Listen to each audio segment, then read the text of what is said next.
How's it going, everybody? This is Rice Bonds Montana DeYoung back here with you again.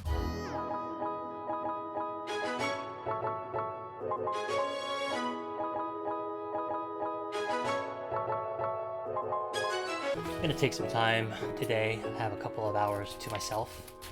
It's a very, very rare thing indeed, so I really have to relish it and take this time to open some packages that I've long left sort of untended to.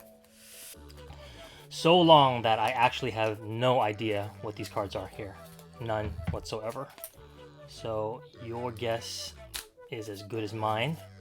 I'm pretty sure they're Bonds cards, but given my recent surprise from the last time I opened a bunch of cards, and that where I found a card that was not Bonds that I forgot I'd bought, I really have no idea whatsoever what is here. So this is very securely packed, so securely packed that I can't even get in here. Let's see, let me try to be a little more surgical. I don't want to hurt the card. I don't know how exactly it's packaged inside, but I assume very, very well, given the tape job. Okay, what do we have here? Ooh, oh, okay. Oh yeah. So you know what? I've kind of been on a relics kick recently. It's a cool way to get cards of your player that aren't a lot of money, that don't cost a ton, but still cool because, like autographs, you know, relics that are game worn bring you closer to the sport and to the player that you're a fan of. So I got these off eBay, and I think I initially got this card. It's the Absolute Memorabilia playoff 2000. What is that? 2001 Tools of the Trade.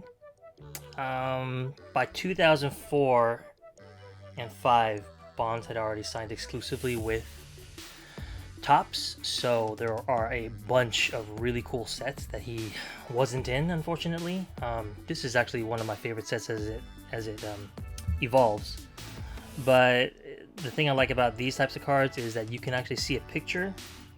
You can see a picture of the item from which the swatch is cut.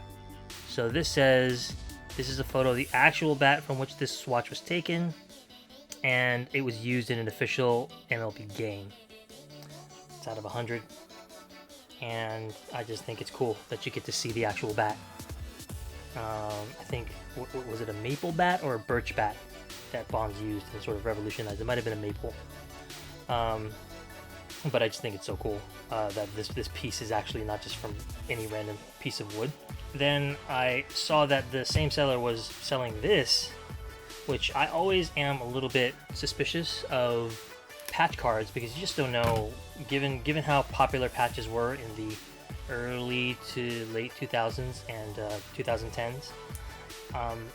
There's so many fake patches because there was so much money thrown around for patches that you can never really tell what's for real and what's not. I went and looked at some other players in this set to see what kind of swatches, kind of game-worn patches, as it says here along the side, from Fleer Premium other cards would display, and I've seen some single color patches, but I've also seen some pretty nice ones as well.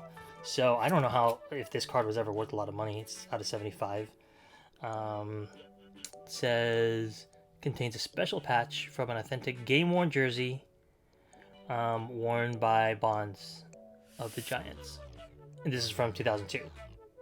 So that's a really sweet patch if it's real.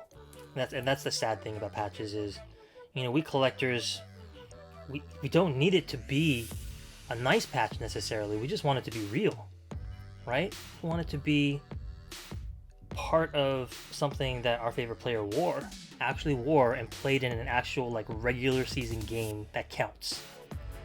I don't think that's asking too much, and I think the hobby was a lot better about that back in the day than they are now.